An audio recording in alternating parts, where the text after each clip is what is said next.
Bonjour Kamal Zouag. Bonjour. Merci d'être avec nous ce matin sur France Info. Vous êtes délégué départemental Île-de-France d'Alternative Police CFDT. Ça. On a vu plusieurs vidéos de manifestants hier qui scandaient « Suicidez-vous ». Quelle est votre réaction lorsque vous entendez et lorsque vous voyez ces images? Eh bien, c'est scandaleux. Alors, nous sommes toujours sujets à des provocations, il faut le savoir, hein.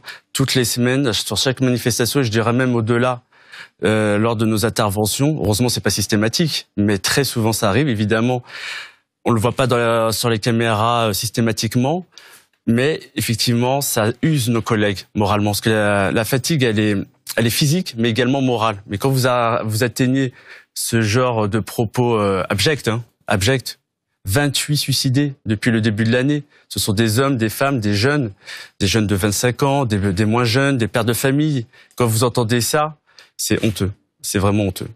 Ce sont des phrases quand même, des mots terriblement forts et terriblement violents. Suicidez-vous. Comment vous expliquez? Est-ce que vous avez le sentiment qu'il y a une gradation dans cette violence aussi verbale depuis le début du mouvement des Gilets jaunes? Et comment vous expliquez cette forme de radicalisation dans le propos? Eh bien, depuis le 1er décembre, donc les grandes violences surtout sur les Champs-Élysées, la place de l'Étoile, on a vu, oui, une gradation dans la violence, mais on a vu également une baisse du nombre de manifestants. Ce qui fait que ceux qui restent, ceux qui viennent tous les samedis, certains d'entre eux, je dis pas tous, bien sûr, mais certains d'entre eux sont radicalisés. C'est les fameux ultra jaunes qui éprouvent de la sympathie pour les propos et même les agissements violents de casseurs, de black box. Donc ceux qui se retrouvent, en tout cas un grand nombre de ceux qui se retrouvent dans les manifestations ces dernières semaines, expriment leur haine du policier, jusqu'à les propos d'hier, encore une fois, je le répète, abjects. Donc on voit, pour vous, la haine anti-flic, elle est de plus en plus présente? Est-ce que c'est lié lié au mouvement des Gilets jaunes? C'était hier le 23e samedi de mobilisation. À quoi elle est due, selon vous, cette haine anti-flic? Et comment est-ce qu'on peut faire, justement, pour recréer un lien entre la police et certains citoyens? Cette haine anti-flic, elle est due aussi à des personnes, on va dire, qui n'ont jamais porté dans leur cœur la police, et largement avant le mouvement des Gilets jaunes. Quand on parle de Black Box, par exemple, ils sont issus des mouvements anarchistes, gauche révolutionnaire. Ils ont toujours éprouvé de la haine pour les policiers. Ensuite, par exemple, la chose qui est nouvelle, je pense, c'est que certains mouvements, certains Gilets jaunes se sont greffés. On trouve de plus en plus de sympathie pour cette ultra-gauche qui a toujours, elle, détesté la police.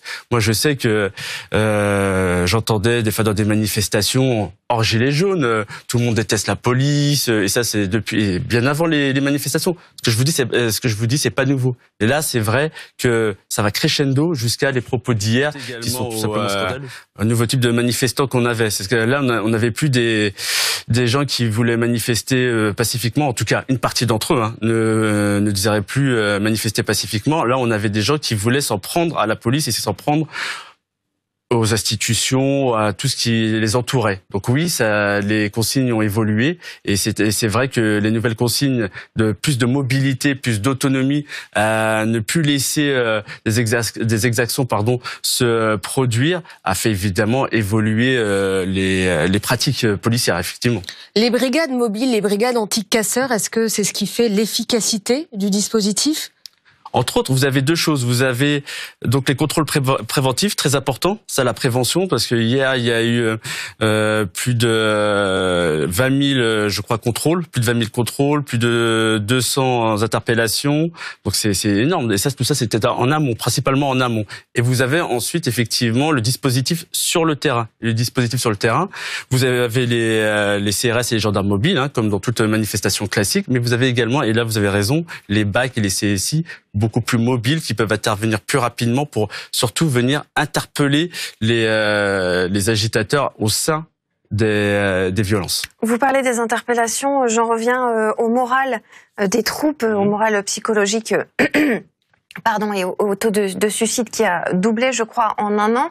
Le moral qui baisse notamment parce que les interpellations dont vous parlez, les gens sont libérés le soir même. Il n'y a pas de vraie réponse pénale. Qu'est-ce que vous demandez aujourd'hui à la ministre de la Justice, par exemple, et au ministre de l'Intérieur? Alors, je sais que la justice est indépendante dans ce pays, mais effectivement, quand vous interpellez en grand nombre, comme hier, plus de 200, Mais en général même, dans le travail du policier au quotidien, et que vous voyez les personnes que vous avez interpellées, libérées le lendemain, enfin libres, non, quelques heures plus tard.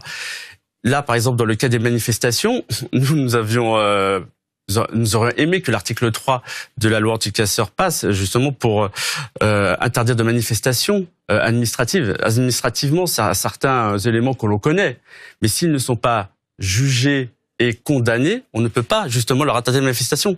C'est-à-dire qu'on a l'impression de travailler pour rien. C'est-à-dire vous interpellez, vous risquez, vous prenez des risques, même pour votre intégrité physique, et même pas une journée après, 2 jours après, vous les revoyez pour les manifestations, vous les revoyez.